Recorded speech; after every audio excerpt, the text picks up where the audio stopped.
Hey guys,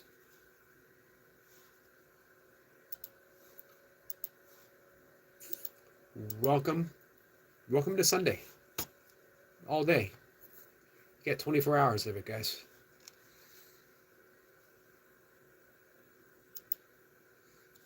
Shoes. And today is, hey, most importantly, today is Paul Hederman Day. Our friend Adam likened Paul Hederman of Zen Bitch Slap fame to Alan Watts. And he certainly has that irrelevance to his teaching. Sort of. I guess that's the best way I can explain it. He's lighthearted in his approach. Hey, Anthony. Anthony, how are you? Hey, Sniper. Day 39. Yep. Anna, good morning to you. Who else we got? Anthony, it's good to see you. We'll dive into lesson 39 first. We got shoes to put on and a watch to put on. So yeah, Paul Hederman is at 1 o'clock. He's all the way out in California time. He's taken time from his own busy schedule. He mentioned me supposedly on a podcast yesterday. I'll have to see if I can find it. I'm not sure yet how we're going to approach talking with Paul. I never know how we're going to talk to anyone, but it all seems to unfold perfectly, right?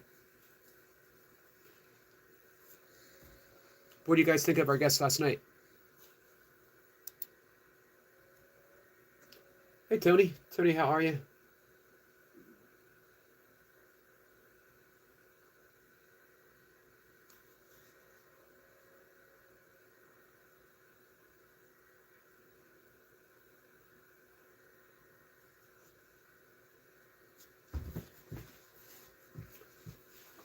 Hey, Daniel. Daniel, how are you? Shoe number 1. Guys, the sun is coming up earlier. So my live streams, my morning live streams will be a little shorter. And maybe I'll be able to show up on time, right? Yep, I'm having difficulty. Sniper says, epic vibes last night, Eric. Thank you, Sniper. Thank you for help making it so. I loved your question on trees. And did you see, Sniper, when you asked that, did you see that huge smile on her face when she got to talk about trees and the vibration of trees? That was perfect. That led to everything in such a... I love those questions that lead us into a different realm of the same conversation, if that makes sense. We were talking about animals, and we got to enter into the plant kingdom, thanks to Sniper. Anthony says, "Say, have you been, Yogi? Life has been hectic, busy, but I try to at least stop to show support when I get a minute. Send love and blessings, brother. Love and blessings to you, Anthony, and I really appreciate that. I really appreciate just the pop in, hitting the like button, whatever. Just a hi. Let me know that you're okay and things are still ticking along for you."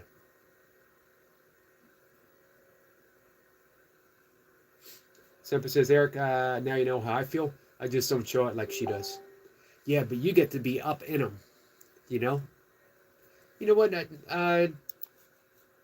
what we need on an esoteric lounge sometime is an open Ask Sniper time, so that people can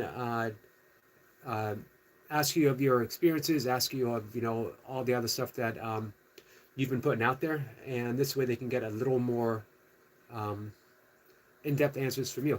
Because I'd like to talk. I'd like to ask you about your listening to the trees as you're working on it. A while back you and I talked about the Hawaiian shamans, like when they were making their longboats, they would let the tree select themselves. And the Native Americans on the west coast of the United States, when they would be making the totems, they would stop and see which tree actually had the faces of the totem already in them, just waiting to be revealed. I wonder, you don't have to answer here. We can answer in the Esoteric Lounge. Your ability to listen to the trees and how they would like to be shaped. And does it ever conflict with what a client might say? And have you ever bridged the gap where you showed them, well, this is sort of what I did, without even telling them the reason why you did it? Just some thoughts. Hey, our dads, you are dads. Mustache way too straight line. I will take that under consideration. I was just thinking about trimming it. So, but what do you mean straight line? Because it sort of goes down. I don't know. I have no control over my facial hair. It just does stuff. It shows up. Every morning it's different. It surprises me. Continuously so. Yep. Lesson 39. As soon as I get this. Hey, Dean. Hello, brother. Where are you from? I'm from eastern United States, Mid-Atlantic area. More specifically, Maryland.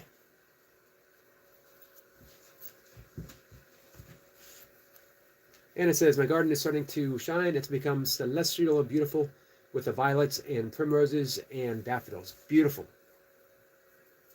We were talking with, I guess yesterday, Finhorn Garden off the coast of Scotland, and nothing is supposed to grow there.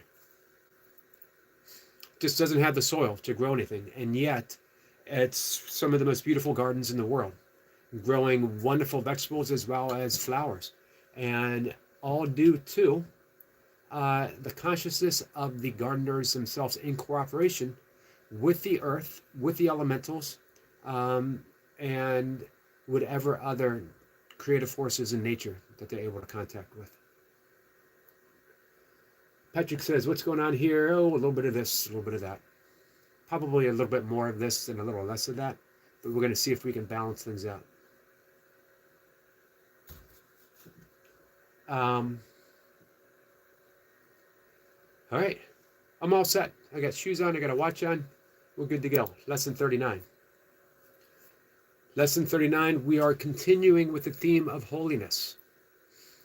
My holiness is my salvation. My holiness is my salvation. So if we remember yesterday, there's nothing my holiness cannot do. This is absolutely true. Do you know why? Your holiness, nothing that you have to achieve. You were born with it. It is who you are. Manifest before you were born. Hey, Miss Whipper. Your holiness is your salvation. And the good news for others is that there are no others. If holiness is your salvation, it is the salvation of everyone. It's the salvation of the world. If guilt is hell, what is the opposite? What an important question. If guilt is hell, what is the opposite? Like the text for which this workbook was written, the ideas used for the exercises are very simple, very clear, and totally unambiguous. I'm smiling that I actually said that correctly. We are not concerned with intellectual feats nor logical toys. We are dealing only in the very obvious, which has been overlooked in the clouds of complexity in which you think. This is very important, guys.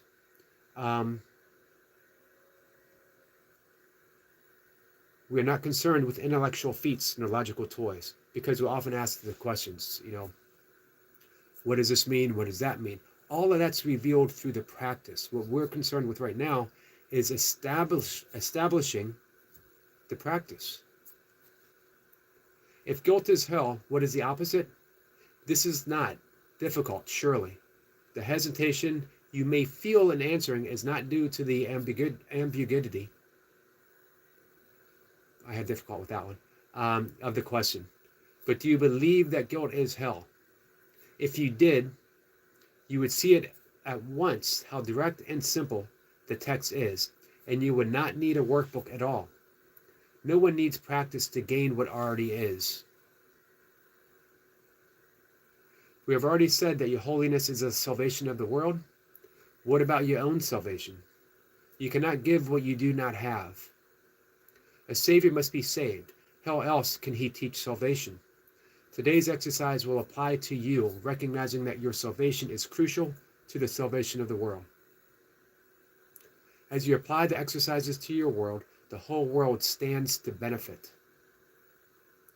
Your holiness is the answer to every question that was ever asked, is being asked now, or will be asked in the future. Your holiness means the end of guilt, and therefore the end of hell. Your holiness is the salvation of the world and your own. How could you, to whom your holiness belongs, be excluded from it?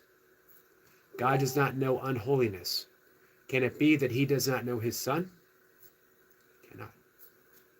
The full 5 minutes are urged for the 4 longer practice periods for today, and longer and more frequent practices are encouraged. If you want to exceed the minimum requirements, more rather than longer sessions are recommended, although both are suggested.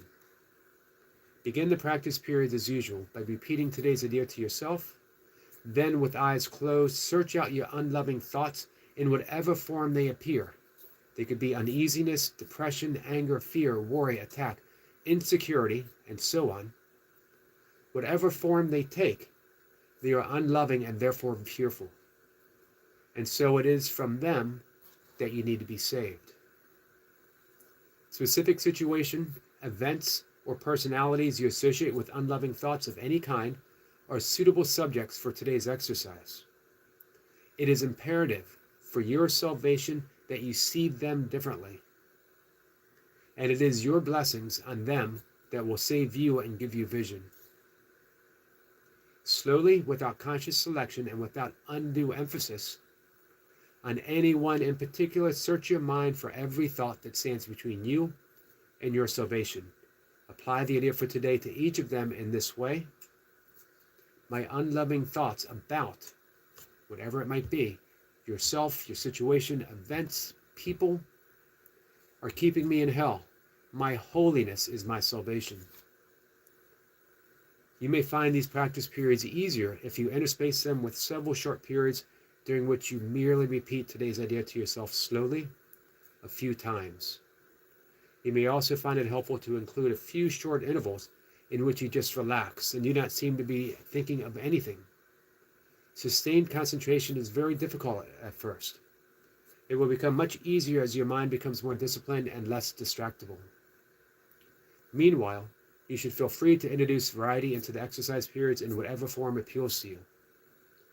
Do not, however, change the idea itself as you vary the methods of applying it.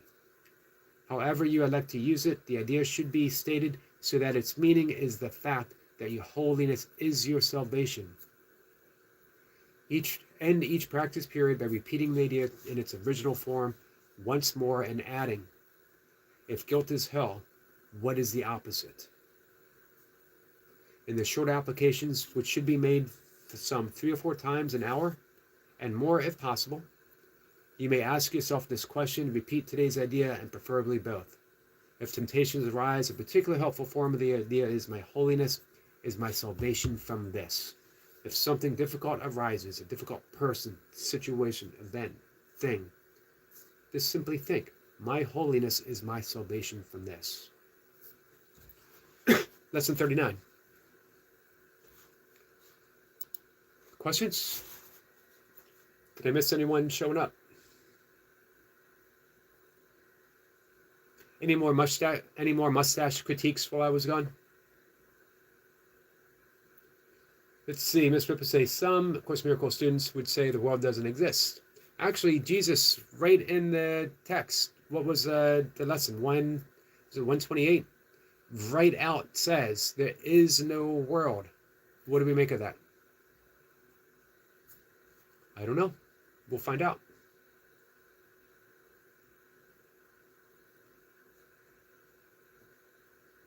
I'm of the camp in which I do think there is no world. There's the appearance of the world, and our role, our job, our function is to forgive and forgive and forgive.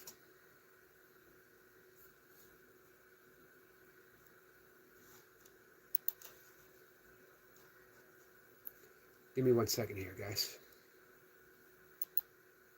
but I've really grown to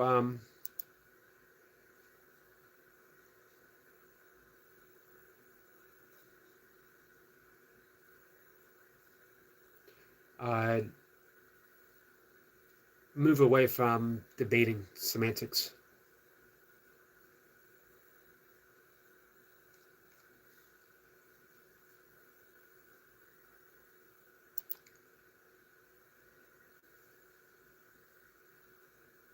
But I don't remember which lesson that was. It was fairly not real long ago.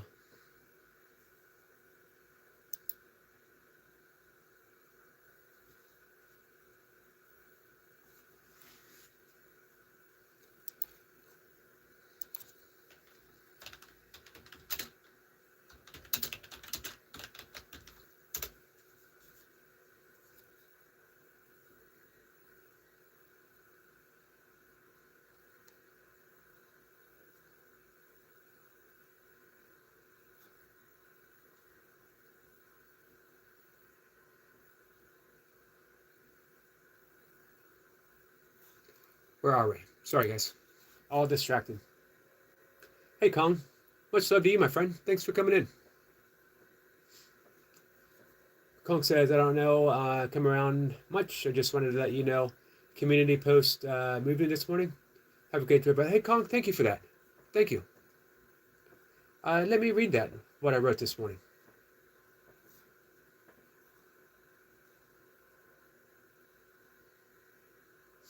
Go Seahawks. 31-10. 31-10. I thought it was only going to be a three-point spread.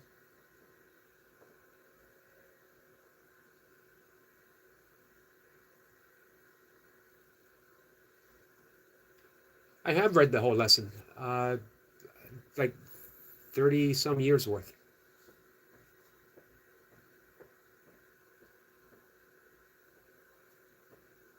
But again, I'm not going to argue semantics.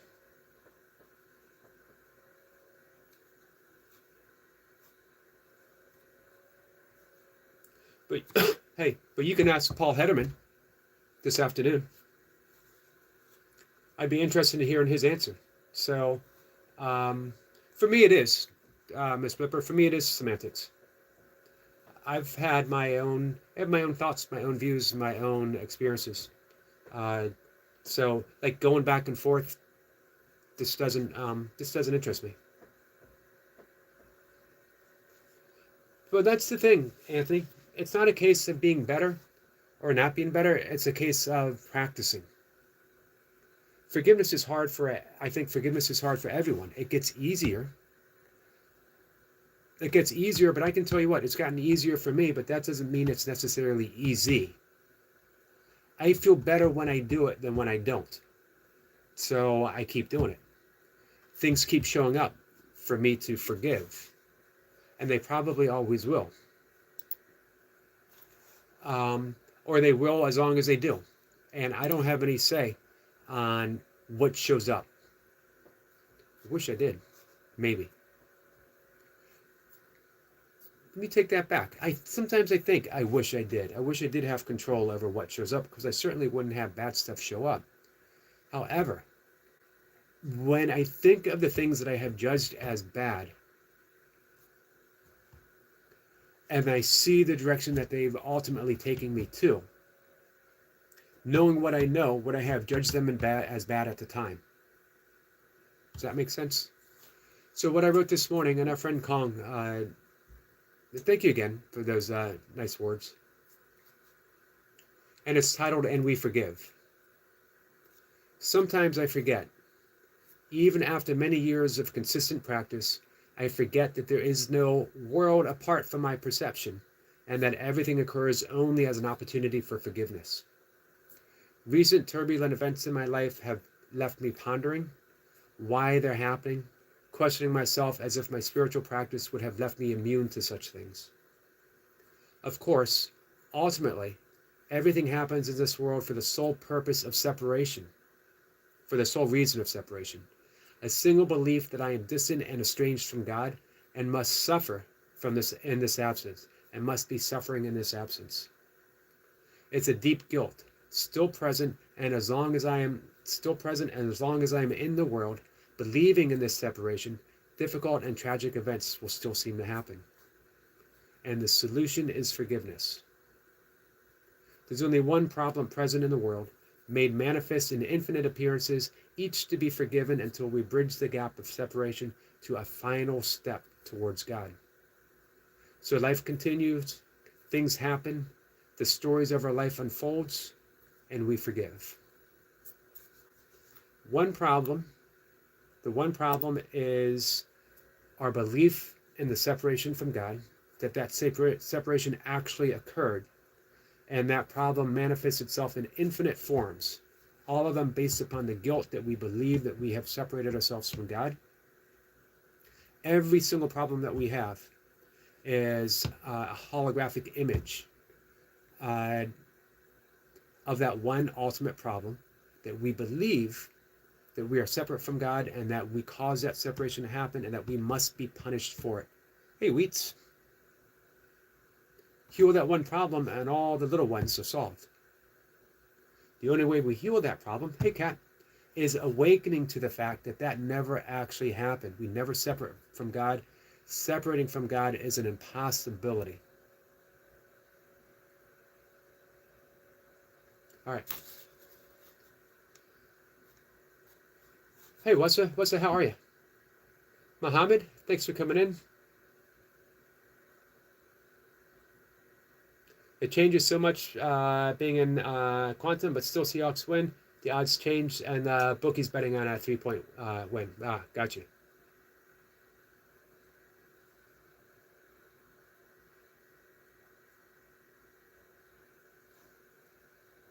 I didn't see the like strap or the flash.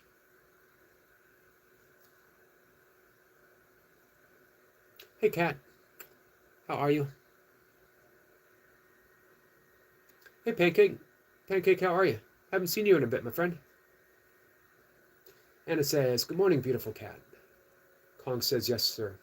I need to fix a few typos and stuff in the writing. Just reading it made me realize that I've a few things I need to iron out. I never really edit things, but sometimes when I see something glaringly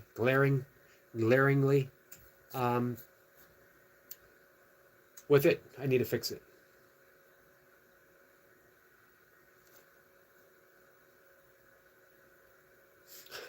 What was this to say, Cat? Oh, you're talking to Yogi. My bad. That's okay. She could be talking to all of us. Cat has room in her infinite loving heart to love everyone that comes in. Sometimes that old ego pops up. It sure does. Anthony says, I don't forgive because I'm a good person. If you wronged me, you knew I was a good person, and you still wronged me. So I force people to stand on the decision they consciously made. What if they didn't consciously make it, though? So we're offering our version of the script, our interpretation. You knew what you did, and you did it for a reason, and that reason was to hurt me. But that's our interpretation. We never truly know what's going on in someone's mind, and we can't make that assumption that everything you did was designed to hurt me. You were inconsiderate. Our interpretation is never the actuality. It's only our interpretation. Everyone of all these seemingly infinitely separate minds, little minds apart from each other, there's as many versions of what happened as there are those appearances. So how are we to know?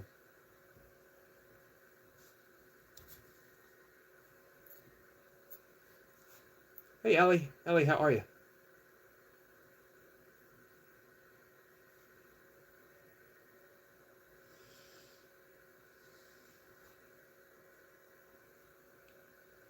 Let's see. Miss Ripper says, laughing. Carly Simon song. Which one? Which one are we talking about? Anthony says, I'm learning though. Maybe that will change. Always a student of the game, and I try every day to be a better man than I was yesterday. That's another interesting thought, Anthony. What if you were already perfect and holy, but you just don't remember it?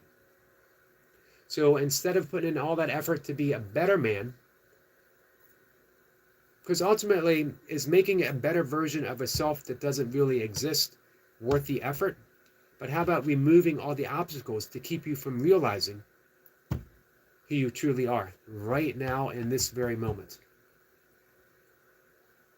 It seems like that effort would be more productive, more fruitful.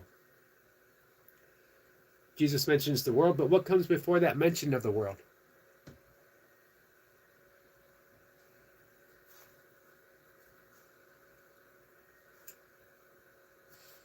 Sniper's given the breakdown, guys.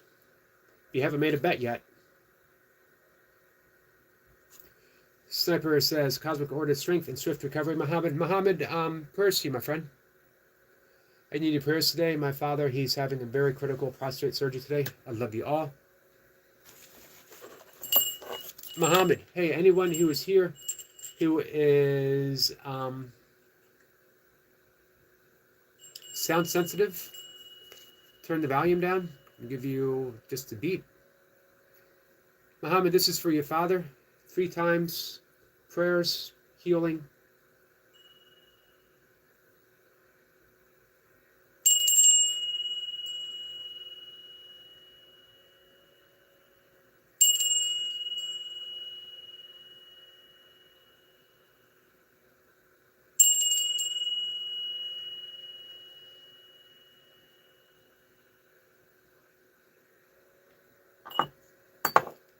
Prayers, Muhammad.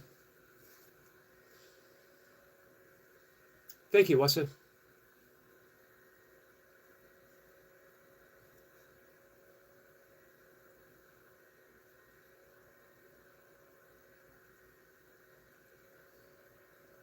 All right. You're welcome, Muhammad. It is 5:37. Any questions about lesson 39? 39, right? That's what we did.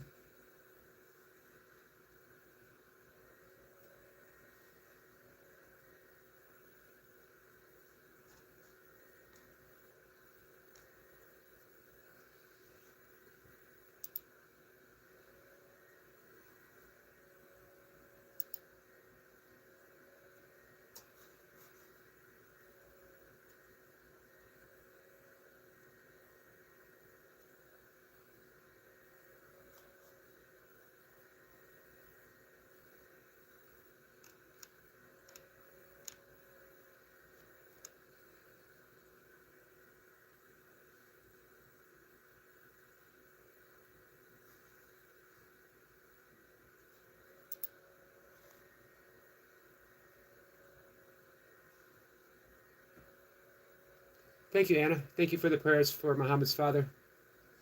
Anthony says, I feel like we all could be better as a whole. Better father, husband, child, man, woman. When you stop trying is when I think you lost yourself and everything you stand for. Maybe that's just me. I definitely understand what you mean. And I spent what feels like a lifetime trying to be a better person. Every self-help book that came down the pike, if it had that promise of making me a better person, I certainly reached for it. But ultimately, again, the self that we are seeking to improve doesn't really exist. So a better version of an illusion is just a better version of an illusion. That's not such a bad thing, right? Because Anthony, you're right. It certainly is. We're certainly happier, or we seem to be happier, when we're responsible, when we're a loving parent, when we're a better spouse, whatever. But we're still left with that ultimate problem of believing that we are separate from God. And so all these things keep manifesting over and over and over again. And then we start driving ourselves crazy, constantly trying to be that better person. You know, we often hear the thought, I'm going to make myself 1% better than I was yesterday. That's a harsh judgment on who you were yesterday and what you knew and were able to do yesterday.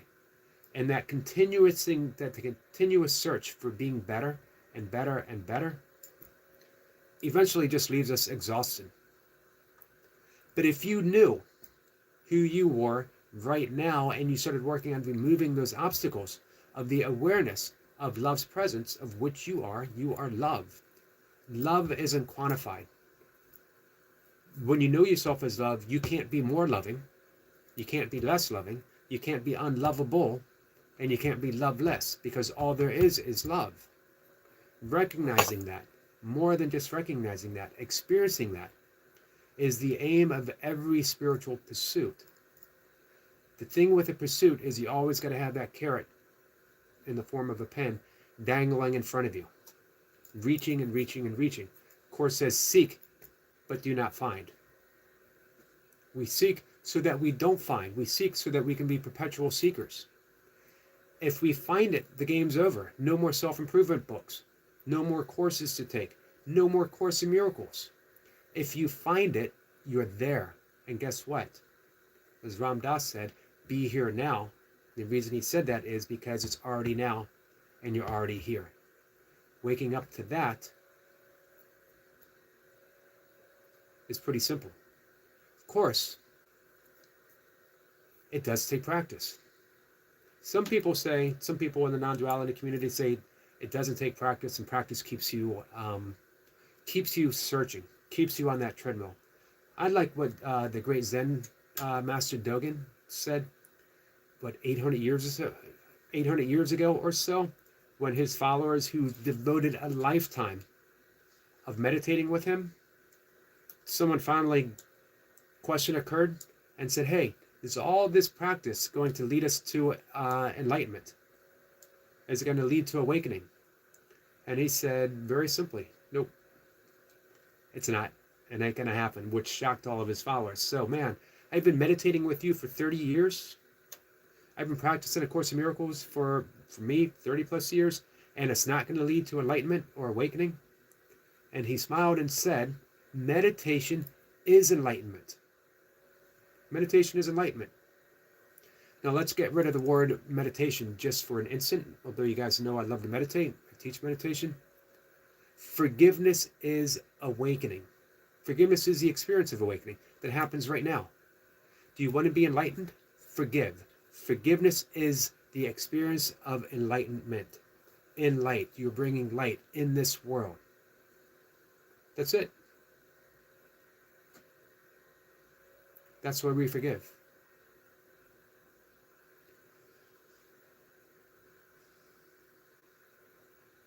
Jose, did I get that right? A person not religious, I consider myself optimistic, nihilist. It's liberating to me that there is nothing after which why be scared? You can't change it. I can understand that. In today's lesson, it's mentioned 5 times. What lesson are you on, Miss Flipper? Hey, Solana. My interest in ball teams and games ended my senior year after the University of Arkansas women's fast pitch team. Oh wow, were you on the team?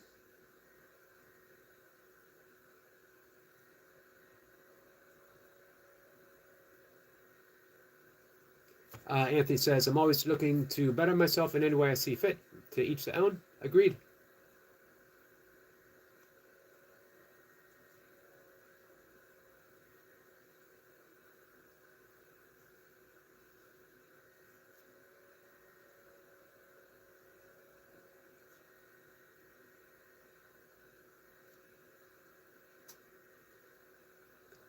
Anthony says, I know I'm a good person, but I'm flawed.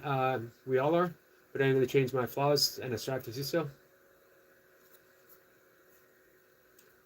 All you need is love. Agreed, Solana.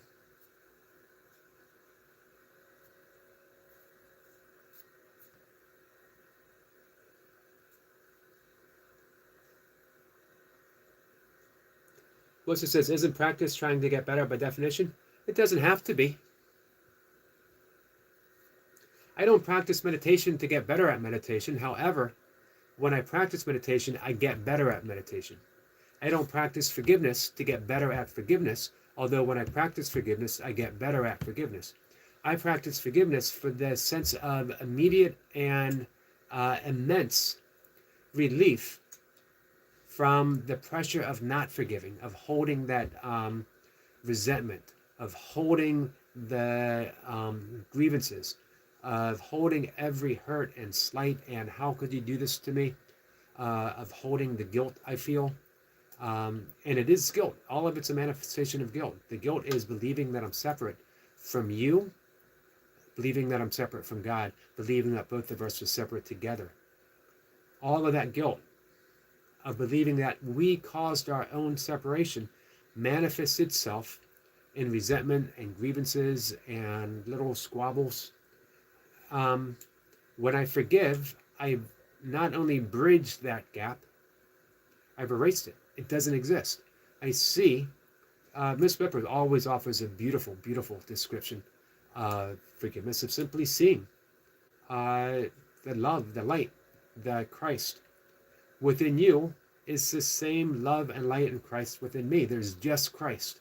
There is just that. There's just light. Enlightenment.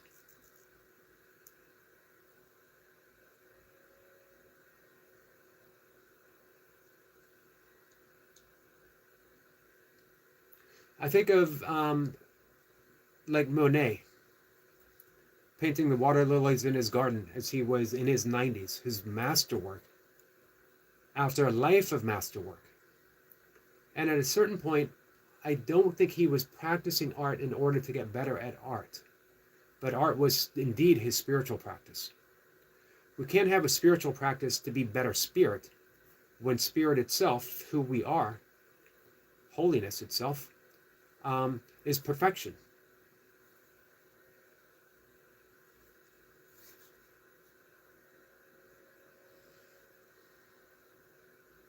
Miss Whipper says, yes, choosing to see the face of Christ, not error. So the face of Christ is perfection itself. What if we looked in the mirror and we saw the face of Christ staring back at us? Would there need to be any improvement? Would we need to do anything? Selina says, I recall many times TV Bishop Sheena's morning meditation, which I suppose dates me. I don't remember Bishop Sheen.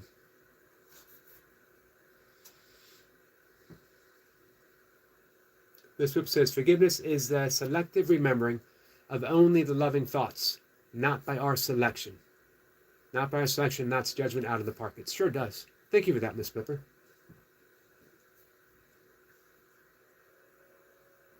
Zipper says, by forgiving, an individual ceases the energetic transmission of past trauma, effectively cleaning the Marconi signal of static that hinders current state awareness. Systematic rebalancing, rebaselining through true forgiveness serves as a manual override. Binary resentments. It allows the observer to view multiple phasonic possibilities simultaneously.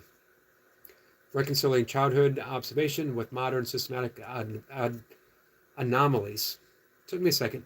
Without emotional weight that typically creates code resin or cognitive buildup. Anna says, Monet the Water Lilies, my favorite. I still love Van Gogh, and I love the contrast between the two. Van Gogh, the vibrancy, the thickness of his painting, layer upon layer. It's textile, right? The texture of a Van Gogh is experiencing through the eyes, is experienced through the eyes. But Monet is so soft. There's a comfort in Monet, and there seems to be almost a threat of annihilation in a Van Gogh. Looking at a Van Gogh and that vibrancy, I feel like I might just disappear. I might actually literally step into that starry, starry night and cease to exist altogether. And Monet says, rest here. It's like saying, rest here, weary traveler, and just be. Hey, Burks, how are you, my friend?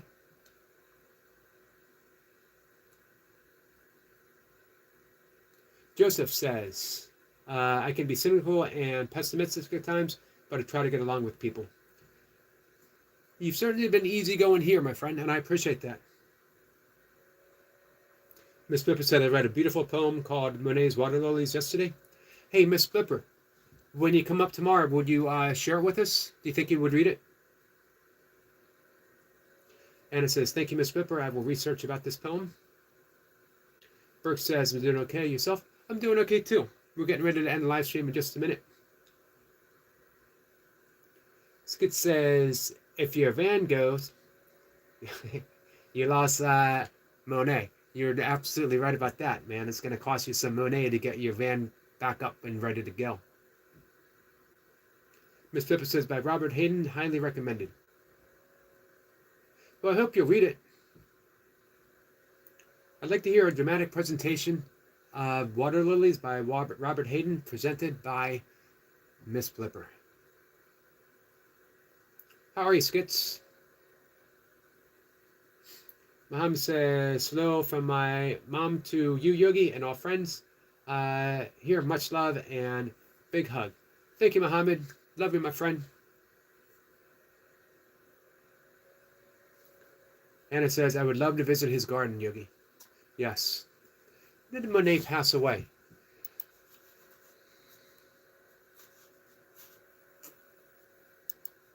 Give me 1 second.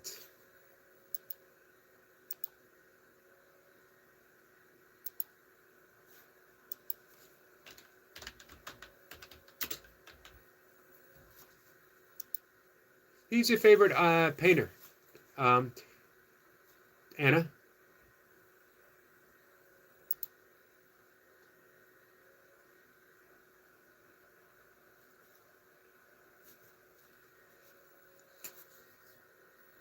Claude Monet passed away in 1926, 86 years old. So I think I misspoke. I said he was in his 90s, he was in his 80s. He was losing his sight when he painted some of his best. In my thought, the best. The ones that strike me the most, the best. I think, it amazes me. All four of my grandparents were alive when Monet was still alive. My father missed his passing by 1 year. We think of history as being so far away, so far removed from us, but this was just, 2 generations ago, for me.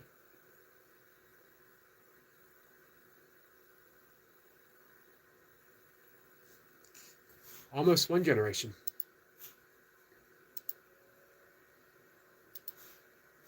All right, guys, we're going to get ready to pack things up. Thank you for a great conversation. Very much appreciated it.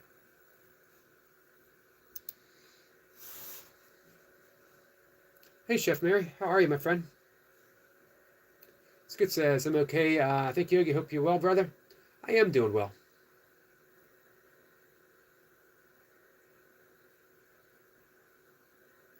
An Angelo sketch went for 16 million. Wow. It was small red chalk. Sketch of a cherub's foot from the Sistine Chapel. Wow. Sniper, who's your favorite painter?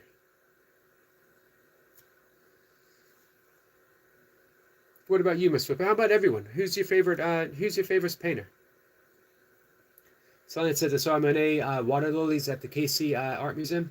It was huge. If I could have only stuck it in my purse to hang in my bathroom, would have been nice, right?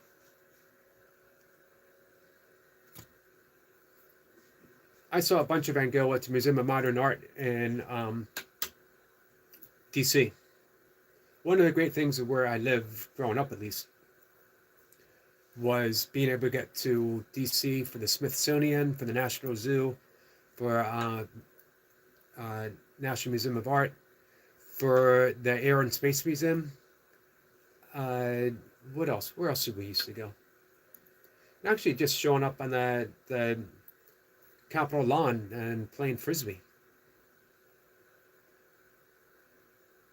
And then even closer to Baltimore, we would go down Lexington Market, get a bushel of crabs, which I no longer eat, by the way.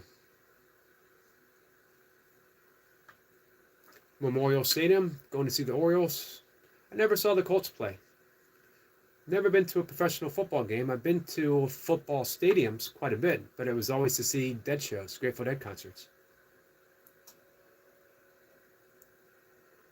Bit of a Titan. How am I saying that, Miss Flipper? I'm unfamiliar. I will look that up.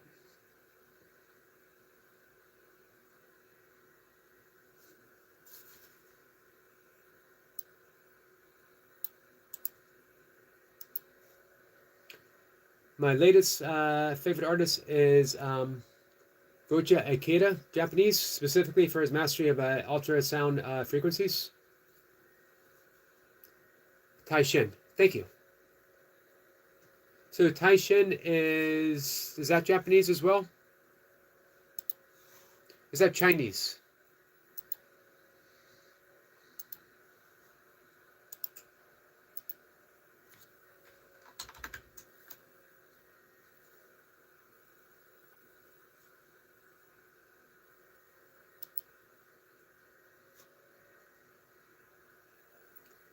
I'm looking at the Bacchus and Arandine. I'm getting that wrong.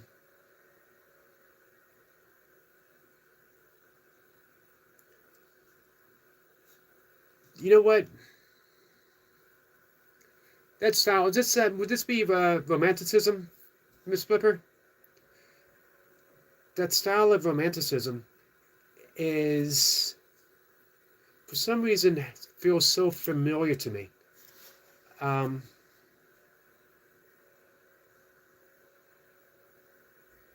right, Renaissance painter, Italian Renaissance painter. Boy, I was way off on that, wasn't I?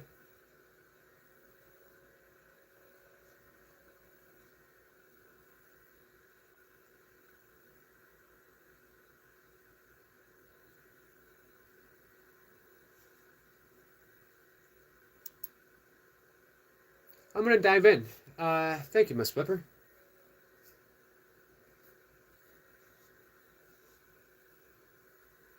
I'm looking at the sacred and profane love. Miss Flipper, you probably sent me down a rabbit hole for this afternoon. Because I realized, I have a lot of the Renaissance has been focused on just a few artists, and so much has flown under my radar. So that's probably going to be how I spend some of my later part of my morning. Hey, keep life simple.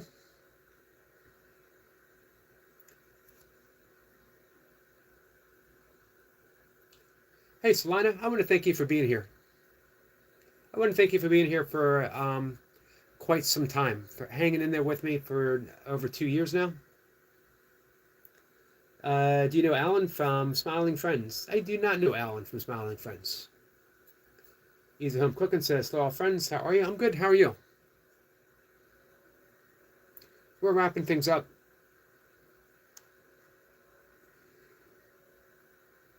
You're such a baddie? Oh, I have my moments. Hey, Happy Life. Sampa says the CERN supersymmetry and signal analysis during his residency. Akita was awarded the Pre-Ars Electronia Collider. This allowed him to encourage directly the Large Hadron Collider. If I keep saying it, at least once I will stumble on the correct pronunciation. Couldn't even say correctly. Hi guys, let's wrap things up. I hope you enjoyed lesson 39. Guys, we're coming into those last 10 lessons of the first 50. The first 50 is really significant. As you see, ever since we've reached the late 20s, ever since we started asking ourselves or requesting of ourselves to see things differently, things started falling into place. We're starting to see what we were asked to see. We're starting to ask to experience the holiness of which we were asking to see. The last 10 lessons continue with that holiness theme, the blessedness theme. we keep coming back now to God. And this is not a version of God. This is the experience of God that we're coming to.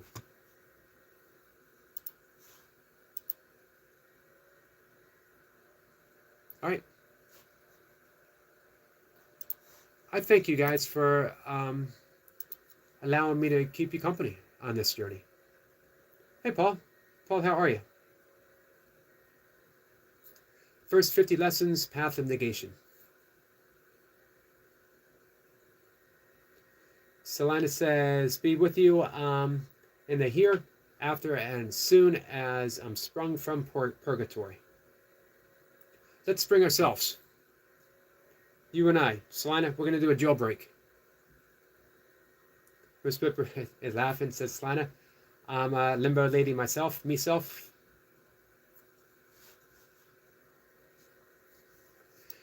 Just a little preview, guys. When we get to 50, we have a reveal.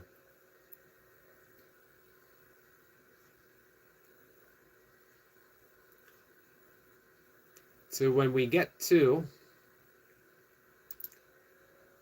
actually get to the 60s, from 50 to 60, we're just reviewing what we've covered. But when we get to 61, I am the light of the world. 62, forgiveness is my function as the light of the world. Now we're getting into practicalities. The light of the world brings peace to every mind through my forgiveness. Let me not, forgiveness is my function.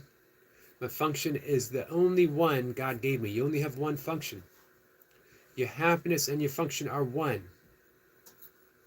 Love holds no grievances. All right. But we're not there yet. But we're getting there. Paraphrasing Bob Dylan. Paraphrasing Bob Dylan, it would be, it's not light yet, but it's getting there. It already is light. The song was, it's not by Bob Dylan, it's not dark yet, but it's getting there. That was in the wonderful movie, The Wonder Boys, with Michael Douglas. And I don't remember the female lead. Robert Downey Jr. was in it, and that was one of his comeback movies after his stint in rehab. Collider. Gotcha. Smashes atoms. Poor atoms, always getting smashed about. All right, I'm going to go. Love you guys. I will see you 1 o'clock with Paul Hederman. Bring your questions for Paul, guys. Paul has been around the block or two. Time or two. If you want to taste of Paul, go to... He does teach the course. I don't know if I would put him into a Course in Miracles teacher. He's his own thing. His YouTube channel, The Zen Bitch Slap. If you want to get bitch slapped, I'll see you this afternoon. Hi, guys. Love you all. Thank you, Miss Flipper. Miss Flipper, looking forward to tomorrow. Always. Such a wonderful way to start my week. Okay. See you guys.